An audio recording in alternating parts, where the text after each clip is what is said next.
3 ans après 127 heures, Monsieur Danny Boyle est de retour avec Trance, un film entre thriller et action pure, sur fond de vol de tableau et d'hypnose. Au casting, Vincent Cassel, James McAvoy, mais surtout, Rosario Dawson, la belle, la sculpturale. Et je crois savoir que ces deux full frontales n'ont pas laissé indifférent sur le plateau. N'est-ce pas, monsieur? Ouais, tu parles de moi quand il s'agit de full frontal, je me pose la question. Ah bah écoute, je pense que ça a dû te plaire. Oui, ça m'a plu, mais c'est pas pour ça que le film me plaît à la base. Moi, j'aime bien Danny Boyle parce que c'est quelqu'un qui est assez intéressant dans le sens où à chaque fois qu'il s'attaque à un genre, il y va à 300%. Et là, Trance, c'est un film très étrange parce que ça commence comme un espèce de film de gangster, mais c'est pas un film de gangster, c'est un espèce de thriller paranoïaque. Et il aime bien aller dans le côté... Moi, ce que j'aime bien, c'est qu'il va à fond dans le côté déviant. Ça parle de sexe, ça parle de violence crue, etc. Et là-dessus, c'est un des rares aujourd'hui qui fait des films quand même assez grand public, tu vois, il y a un casting qui a de la gueule, etc.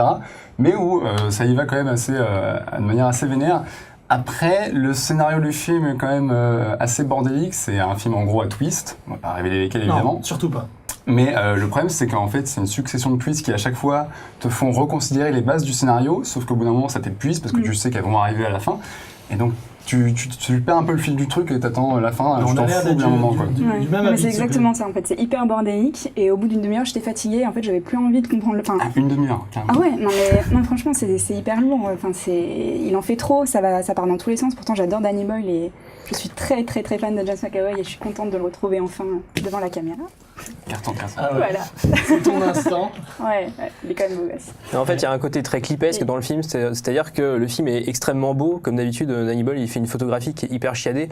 En plus, il y a des contrastes, il joue sur les contrastes qui sont extrêmement forts, d'autant qu'il tourne, je crois, avec un 5D. Donc, il joue en fait sur l'image et sur le cadre de façon hyper intéressante. Comme dans tous ces films, on retrouve vraiment sa patte prégnante. Exactement. Donc, il y a un côté hyper artistique et en fait, au bout d'un moment, donc déjà, il y a ce côté visuel qui peut être un peu parfois épuisant et effectivement les twists au bout d'un moment en fait il y en a un, il y en a deux, alors on se dit c'est cool, on commence à imaginer tous les twists qu'on va pouvoir avoir et c'est encore autre chose, donc finalement il n'y a aucun repère, on est dans un malaise permanent, on va se dire ok on est toujours hyper distant, on est dans son fauteuil puis on attend les trucs qui vont se révéler jusqu'à la fin et finalement à la fin on est détaché quoi. En fait, c'est à tous les niveaux, je trouve que c'est bordélique, même la musique il y en a beaucoup trop, je sais pas, j'ai l'immeration qu'il a été too much dans tout ce qu'il a... Ouais, mais si tu vois les films de Danny Boyle, c'est toujours une prédominance du son, de l'image... Oui, mais pas à ce point-là, moi là ça m'a vraiment choqué quoi. Vraiment.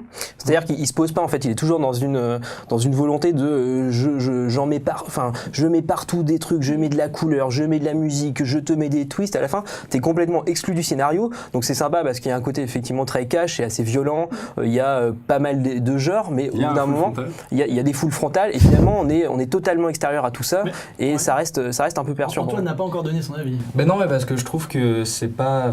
Il y a une grosse différence entre la mise en scène et le scénario. La mise en scène est très réussie. Danny Boyle, c'est toujours aussi bien filmé. Il expérimente à chaque scène. On sent vraiment, d'autant qu'il a tourné... toutes les scènes, il est tourné de plusieurs angles à chaque fois pour avoir tous les angles possibles. Alors que le scénario, il est bordélique, mais vraiment dans l'écriture, et c'est blindé d'incohérences.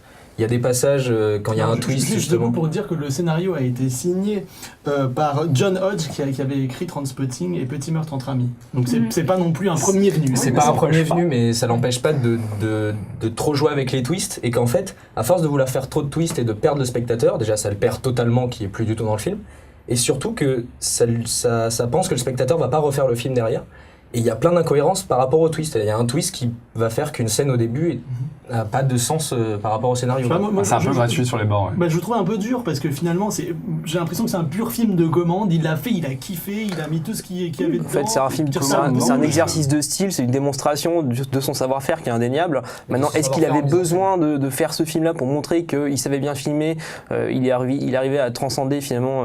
Il transcende quand même un scénario, c'est vrai, peut-être un peu pauvre. Il arrive à transcender le scénario. Effectivement, si ça n'avait pas été lui qui avait mis en scène ce scénario, ça aurait été franchement, je pense, un peu naze.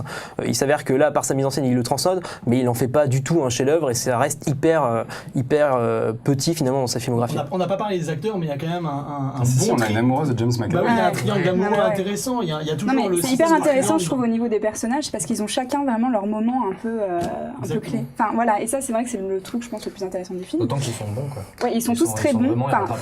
Cassel un peu moins, moi je suis pas très fan. Cassel cabotine. C'est le français qui parle anglais. Mais c'est vrai que James McAvoy est super, moi je l'adore et je trouve que c'est un très bon acteur qui est pas assez...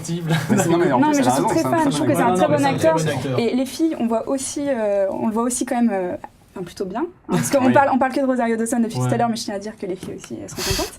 Et non, et voilà, enfin, il est top, ça fait plaisir de le revoir, parce que on voit presque pas, on voit pas assez, quoi, je pense. En ce Et moi, franchement, il y a quand même une certaine psychologie, c'est-à-dire que Ouais. c'est pas un film d'action pure, Non, il y a mais quand même des, en fait, ce des qui est- liens très forts entre les personnages. Ce qui est intéressant, c'est qu'en fait, le point de vue qu'on a et le rapport qu'on a au personnage, en fait, il évolue. En fait, c'est hyper cyclique. C'est-à-dire que le point de vue que l'on a par rapport à un personnage, il évolue en permanence. Et le personnage central lui-même évolue en permanence. D'abord, ça va commencer par James McAvoy. Ensuite, ça va être plutôt Rosario Dawson. En plus, c'est Vincent Cassel. Et finalement, le rapport que l'on a et la perception que l'on a des autres par rapport au personnage que l'on suit évolue en permanence. Alors, c'est super intéressant sur le plan de l'essai artistique, on va dire, mais c'est hyper déroutant et, Ouais. Je pense que ça nous perd. les repères, on les perd C'est complètement vrai. et à la fin, on est totalement amorphe devant ce qui Je se pense passe. que ça nous perd trop tôt, en fait. Bah, moi, C'est un film qui est épuisant, quoi. Vraiment. Exactement.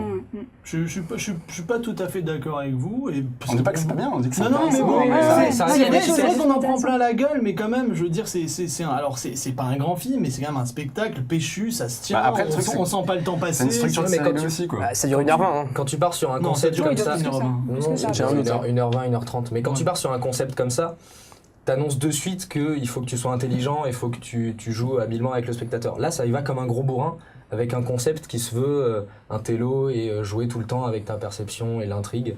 Mais Donc, pas tout au le bout temps, parce d'un qu'en moment- plus, au début, ça part vraiment comme un film de gangsters, ce que le film n'est pas du tout, Oui. si tu veux. En Mais- fait, il lance tout le temps des fausses pistes, puis Ouais, c'est ça. et des fois, t'accroches à des trucs, sauf qu'en fait, c'est pas du tout le film par la suite, donc tu peux être déçu aussi par rapport à ça. C'est Bon. une intro Donc ça, très c'est efficace intéressant. d'ailleurs. Il ne vous reste plus qu'à aller voir Trans pour être en transe ou pas, c'est le palmarès.